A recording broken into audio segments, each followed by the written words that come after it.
Ha llegado el momento de poner el mundo a nuestros pies.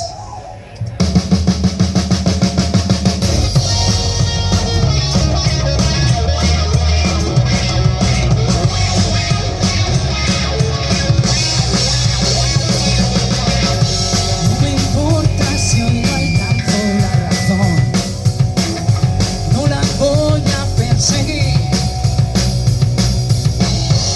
Me dejo seducir por el error y quizá la luna eclipsará el sol.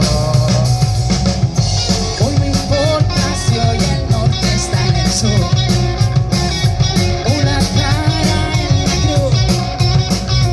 Hoy no espero lo correcto, no creo en lo perfecto, y ahora sí voy a sentirme bien.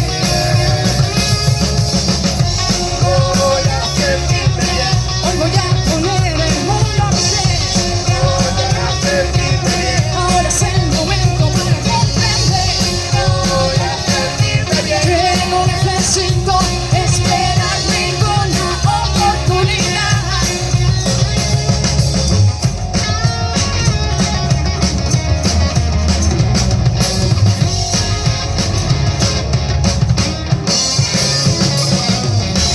No me importa si